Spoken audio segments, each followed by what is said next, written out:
வணக்கம். ஏப்ரல் 13, 1919. இந்திய வரலாற்றுல நம்மால ஒருபோதும் மறக்கவே முடியாத மனித நேயத்தையே உறைய வச்ச ஒரு மிக துயரமான நாள் இது.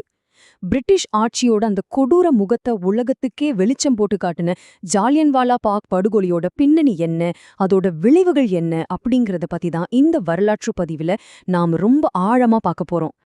நோ அப்பீல், நோ தலீல், நோ வக்கீல். அதாவது மேல்முறையீடு கிடையாது, வாதம் கிடையாது, வழக்கறிஞரும் கிடையாது. என்னடா இதுன்னு யோசிக்கிறீங்களா? முதல் உலகப் போர் முடிஞ்சதுக்கு அப்புறமா இந்தியர்களோட உரிமைகளை ஒட்டுமொட்டமா நசுக்கிறதுக்காகவே பிரிட்டிஷ் அரசாங்கம் கொண்டு வந்த ரவுலட் சட்டத்துக்கு எதிரா மக்கள் எழுப்பின முழக்கம்தான் இது. எந்த ஒரு விசாரணையோ சாட்சியமோ இல்லாம யார வேணா எப்ப வேணா சிறையில அடைக்கலாம் அப்படிங்கிற ஒரு அநீதியான சட்டம் தான் இது. பகுதி 1. அடக்குமுறைச் சட்டமும் எதிர்ப்பும்.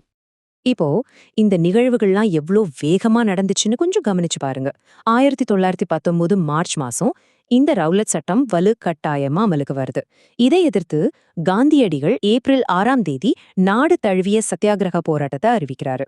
இந்த போராட்டங்களை முன்னின்று நடத்தின பஞ்சாபோட முக்கிய தலைவர்களான டாக்டர் கிச்லு அப்புறம் டாக்டர் சத்யபால், இவங்க 2 பேரையும் ஏப்ரல் 10 அன்னைக்கு பிரிட்டிஷ் அரசு அதிரடியா கைது செய்றாங்க. இந்த தொடர் கொந்தளிப்போட உச்சகட்டமா தான் அந்த ஏப்ரல் 13 பைசாகி திருநாள் அமைஞ்சது. தலைவர்கள் கைதானதும் பஞ்சாப் முழுக்க மக்கள் வீதிக்கு வந்து போராட ஆரம்பிச்சிட்டாங்க. நிலைமை கைய மீறி போறத பார்த்த பிரிட்டிஷ் அரசு உடனே மார்ஷல் லாவை, அதாவது ராணுவ சட்டத்தை அமல்படுத்தினாங்க. அது மட்டும் இல்லாம கொஞ்சம் கூட இரக்கமே இல்லாத ராணுவ அதிகாரியான ஜெனரல் ரெஜினால்டு தயர் கிட்ட அமிர்தசரஸ் நகரத்தோட முழு கட்டுப்பாடும் ஒப்படைக்கப்படுது. அந்த நேரத்துல அமிர்தசரஸ் நகரம் எப்ப வேணாலும் வெடிச்சு சிதற காத்திருக்கிற ஒரு எரிமலை மாதிரி தகிச்சிட்டு இருந்துச்சு. பகுதி 2. ஜாலியன்வாலா பாக் படுகொலை. 15,000 பேர் ஏப்ரல் 13 பைசாகி திருநாள் அன்னிக்கு அமிர்த்சரஸ்ல இருக்கிற ஜாலியன்வாலா பாக் அப்படிங்கிற 6.5 ஏக்கர் மைதானத்துல அமைதியான முறையில தங்களோட எதிர்ப்பை பதிவு செய்யவும் திருவிழாவை கொண்டாடவும் சுமார் 15,000 பொதுமக்கள், பெண்கள், குழந்தைங்கன்னு எல்லாரும் ஒன்னா கூடியிருந்தாங்க. சுத்தியும் உயரமான சுவர்களால் சூழப்பட்ட அந்த மைதானத்துல தங்களுக்கு என்ன ஒரு கொடூரம் காத்துட்டு இருக்குன்னே கொஞ்சம் கூட தெரியாம அந்த அப்பாவி மக்கள் அங்க நின்னுக்கிட்டு இருந்தாங்க. இப்படி ஒரு பொதுக்கூட்டம் நடக்கிற செய்தியை கேள்விப்பட்ட ஜெனரல் டயர் ஆயுதமேந்திய 90 ராணுவ வீரர்களோட ஆவேசமா அங்க நுழைஞ்சான். அந்த மைதானத்துக்குள்ள போறதுக்கும் வெளியே வர்றதுக்கும் இருந்த ஒரே ஒரு குறுகலான நுழைவு வாயிலையும் தன்னோட வீரர்களை வச்சு முழுசா அடைச்சிட்டான். மக்கள் அங்கிருந்து தப்பிச்சு போக எந்த ஒரு வழியுமே இல்லங்க. அந்த பெரிய மைதானம் நொடிப்பொழுதுல ஒரு பெரிய சிறைச்சாலையா மாறிப்போச்சு. வெறும் 10 நிமிஷம், எந்த ஒரு முன்னறிவிப்போ உங்களை கலைஞ்சு போகச் சொல்ற ஒரு சின்ன எச்சரிக்கையோ கூட இல்லாம கூட்டத்தை நோக்கி சுடும்படி தயார் உத்தரவு போட்டான். கையில எந்த ஆயுதமும் இல்லாத அந்த அப்பாவி மக்கள் மேல தப்பிக்க வழியே இல்லாத அந்த மைதானத்துல தொடர்ந்து 10 நிமிஷத்துக்கு இடைவிடாத மரண மழை பொழிஞ்சுது. இந்த உண்மைகள்லாம் கேட்கும்போதே நமக்கு நெஞ்ச பிளக்குதில்ல. கூட்டம் எங்க அதிகமா இருந்துச்சோ அந்த பகுதியை குறிவச்சு மட்டும் மொத்தம் 1650 ரவுண்டுகள் சுடப்பட்டிருக்கு. குண்டுகளிலிருந்து தப்பிக்க அங்கிருந்த ஒரு சின்ன கிணத்துல மக்கள் ஒருத்தர் பின்னாடி ஒருத்தரா உயிரை காப்பாத்திக்க குதிச்சாங்க. ஆனா மூச்சு திணறி அந்த ஒரு கிணத்திலிருந்து மட்டுமே 120 பேரோட சடலங்கள் மீட்கப்பட்டுச்சு.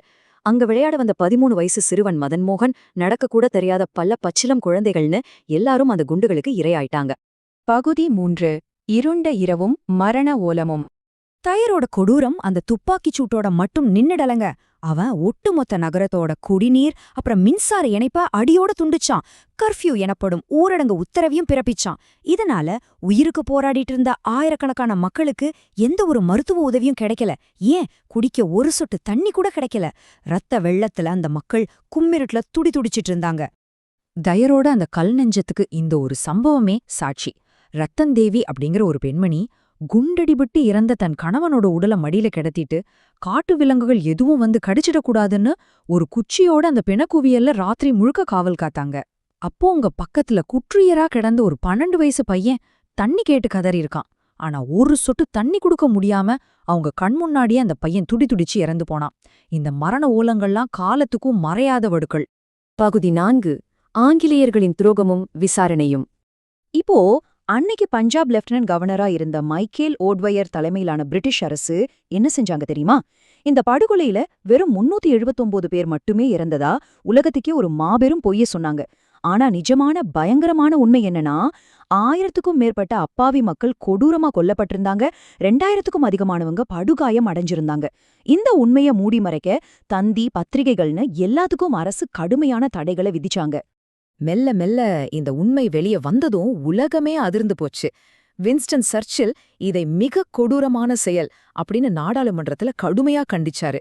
ரவீந்திரநாத் தாகூர் தமக்கு ஆங்கிலேயர்கள் கொடுத்த நைட்ஹுட் பட்டத்தையும் காந்தியடிகள் கேசர்-ஏ-ஹிந்த் பட்டத்தையும் திருப்பிக் கொடுத்து தங்களோட எதிர்ப்ப ஆணித்தரமா பதிவு செஞ்சாங்க. ஆனா இதுல நம்மள கொதித்தெழச் செய்யற விஷயம் என்னன்னா, பிரிட்டிஷாரோட அதிகாரத்திமிர்தான். பிரிட்டிஷ் பிரபுக்கள் சபை டயர பாராட்டி அவனுக்கு ஒரு வீர வாளையும் 26,000 பவுண்டுகள் நிதியையும் பரிசா கொடுத்து கௌரவிச்சாங்க. இதைவிட ஒரு அநீதி இருக்க முடியுமா? மக்களோட தொடர் போராட்டத்தால பிரிட்டிஷ் அரசு ஹண்டர் கமிஷன் அப்படின்னு ஒரு கண்துடைப்பு விசாரணை குழுவை அமைச்சாங்க. இந்த குழு டயர குற்றவாளின்னு ஒப்புக்கச்சே தவிர அவனுக்கு எந்த ஒரு கடுமையான தண்டனையும் கொடுக்கல. வெறும் பதவியிலிருந்து மட்டும்தான் நீக்கினாங்க. அது மட்டும் இல்லாம இந்த முழு படுகொலைக்கும் மூளையா செயல்பட்ட மைக்கேல் ஓட்வயர் எந்த தண்டனையும் இல்லாம தப்பிச்சு இங்கிலாந்துக்கே போயிட்டான். போயும் சும்மா இருக்காம இந்த படுகொலையை தொடர்ந்து நியாயப்படுத்திக்கிட்டே இருந்தான். பகுதி 5. உத்தம் சிங்கின் வீர பழிவாங்கல். பிரிட்டிஷ் அரசு நமக்கு நீதி வழங்காததால நம்ம இந்திய மண்ணின் மைந்தர்கள் தாங்களே நீதியை நிலைநாட்ட சபதம் எடுத்தாங்க. சிறுவர்களா இருந்த பகத்சிங்கும் உதம் சிங்கும் ஜாலியன்வாலாபாக்கோட அந்த ரத்தம் தோய்ந்த மண்ண தங்கள் கைகள்ல இள்ளி இந்த மாபெரும் படுகொலைக்கு கண்டிப்பா பழிதீர்ப்போன்னு உறுதிமொழி ஏத்துக்கிட்டாங்க. அந்த ரத்தக்கரை தான் அவங்களுக்குள்ள ஒரு மாபெரும் சுதந்திர புரட்சி தீய மூட்டுச்சு. 21 வருஷங்கள். இந்த நம்பரை கேட்டாலே உத்தம் சிங்கோட அளப்பரிய பொறுமையும் தணியாத கோபமும் நமக்கு புரியும்.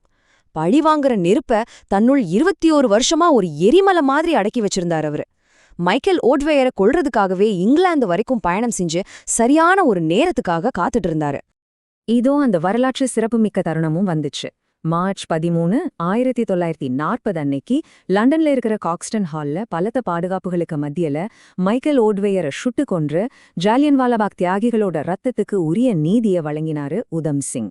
வரலாற்றுல செய்யப்பட்ட ஒரு பெரு அநீதிக்கு அந்த சாம்ராஜ்யத்தோட இதய பகுதியிலே போய் தண்டனை வழங்கப்பட்டுச்சு. பகுதி 6. சுதந்திரத்தின் விலை. இந்த படுகொலை நம்ம இந்திய சுதந்திர போராட்ட வரலாற்றையே ஒட்டுமொத்தமா மாற்றி எழுதுச்சுன்னு சொல்லலாம். அமைதியா போராடின மக்கள் மேல ஏவப்பட்ட இந்த வன்முறை ஒட்டுமொத்த இந்தியர்களையும் விழுத்தெழச் செஞ்சது. பிரிட்டிஷ் ஆட்சிக்கு எதிரான இந்த தீதான் 1947ல இந்தியாவுக்கு முழுமையான சுதந்திரம் கிடைக்க ஒரு முக்கிய காரணமா அமைஞ்சது. 1951ல அந்த இடத்துல அமைக்கப்பட்ட நினைவிடம் இன்றும் அவங்களோட தியாகங்களை நமக்கு நினைவுபடுத்திக்கிட்டே இருக்கு.